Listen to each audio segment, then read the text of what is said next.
Welcome back to my channel. Hello दोस्तों, आज इस वीडियो में मैं आपके लिए लेकर हाजिर हुआ हूँ एक पैराग्राफ जिसका टाइटल है द रेनी डे।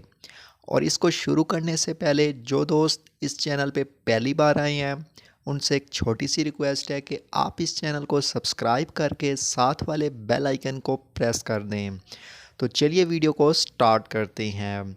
और दोस्तों, वीडियो को शुरू करने से पहले सबसे पहले हम क्विकली रीडिंग कर लेते हैं ताकि उन तमाम दोस्तों को जिनको रीडिंग करने में प्रॉब्लम होती है उनकी प्रॉब्लम सॉल्व हो पाए। फिर हम हर वर्ड का आपको मीनिंग बताएंगे और फिर आपको कंप्लीट सेंटेंस की ट्रांसलेशन करना सिखाएंगे। तो चलिए सबसे पहले रीडिंग स्टार्ट करते हैं। A rainy day brings us joy. Rain changes the whole scene. It brings about fresh hope. It makes us happy. It adds to the beauty of nature. It leaves a magical impact upon sad souls. In summer, we can enjoy the cool rainy drops by exposing ourselves to it. At times, a rainy day becomes a matter of gloom.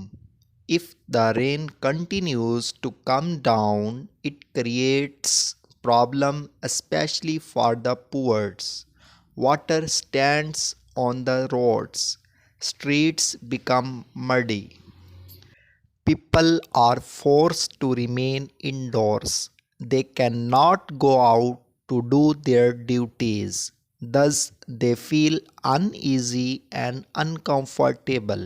Usually, the poor live in muddy houses.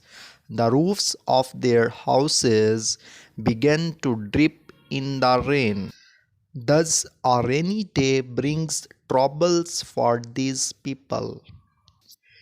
चलिए दोस्तों, अब हम आपको हर word का meaning बताते हैं और आपको कंप्लीट सेंटेंस की ट्रांसलेशन करना सिखाते हैं। आ रेनी डे, रेनी डे का मतलब होता है बरसात का दिन। ब्रिंग्स, इसका मतलब होता है लाना। अस मतलब होता है हमें। और जॉय का मतलब होता है खुशी। और इसकी कंप्लीट ट्रांसलेशन होगी बरसात का दिन हमारे लिए खुशी लाता है। रेन चेंज, चेंज का मतलब होता है तब्दील करना या बदलना। और होल का मतलब होता है मुकम्मल। और सीन का मतलब होता है नज़ारा। और इसकी ट्रांसलेशन होगी बारिश पूरे नज़ारे को बदल देती है। It brings about fresh hope, fresh का मतलब होता है ताज़ा। होप हम कहते हैं उम्मीद को। इससे ताज़ा उम्मीद जन्म लेती है। इट मेक्स, मेक्स का मतलब होता है बनाना। अस का मतलब होता है हमें। और हैप्पी कहते हैं खुश होना। तो इसकी कंप्लीट ट्रांसलेशन होगी ये हमें खुश कर देती है। इट एड्स, एड्स का मतलब होता है इजाफा करना। टू द ब्यूटी, ब्यूटी का मतलब होता है खूबसूरत। और नेचर का मतलब होता है फितरत। यह हुस्न फितरत में इजाफा करती है। It leaves a magical, magical हम कहते हैं जादुई। इम्पैक्ट हम कहते हैं असर। सैड सोल हम कहते हैं जो उदास रूहें होती हैं या मायूस रूहें होती हैं। तो इसकी ट्रांसलेशन होगी ये उदास रूहों पर जादुई असर डालती है। इन समर, समर का मतलब होता है मौसम गर्मा। वी कैन इंजॉय, वी का मतलब होता है हम, कैन का मतलब होता है सकना और इंजॉय का मतलब होता है लुत्फ़ अंदोज़ होना। The cool rain drops, cool का मतलब होता है ठंडा, रेन ड्रॉप्स का मतलब होता है बारिश के कतरे।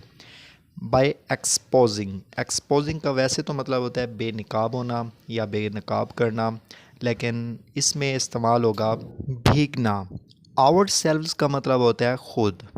और इसकी कंप्लीट ट्रांसलेशन होगी कि मौसम गर्मा में हम बारिश के ठंडे कतरों में भीगकर लुत्फ़अंदोज़ हो सकते हैं।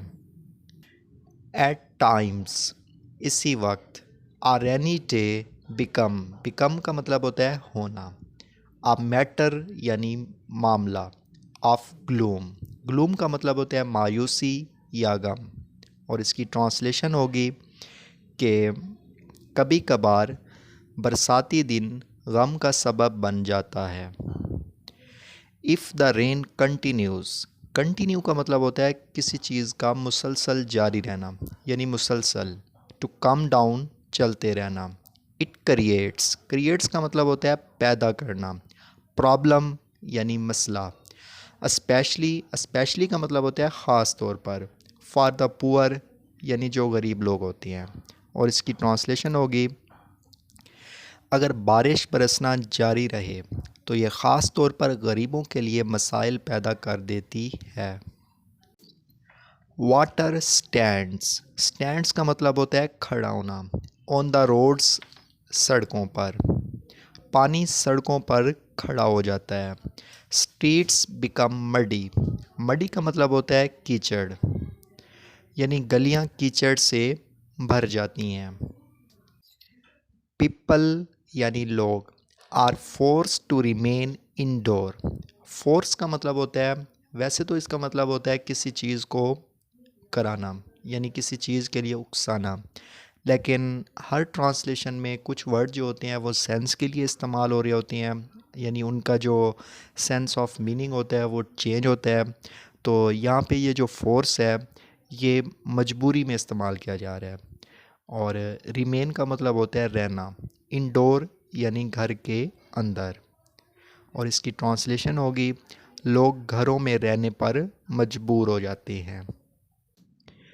दे कैन नॉट, दे का मतलब होता है वो, और दे जो है ये एक से ज़्यादा के लिए इस्तेमाल किया जाता है। कैन नॉट का मतलब होता है ना कर सकना। गो आउट का मतलब होता है बाहर। टू डू का मतलब होता है करना। देयर अपनी।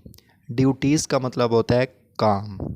और इसकी ट्रांसलेशन होगी, वो अपने फ़राइज़ निभाने के लिए बाहर नहीं जा सकते। डज़ इसका मतलब होता है इस तरह। दे फील का मतलब होता है महसूस करना। अनईज़ी यानी बेचैनी। एंड अनकंफर्टेबल इसका मतलब होता है बेआरामी।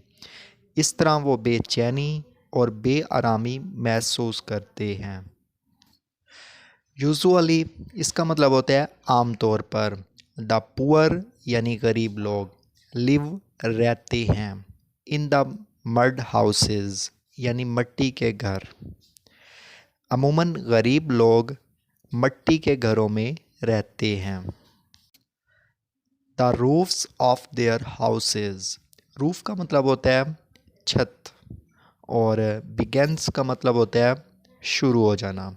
और ड्रिप का मतलब होता है टिपकना। इन द रेन बारिश में।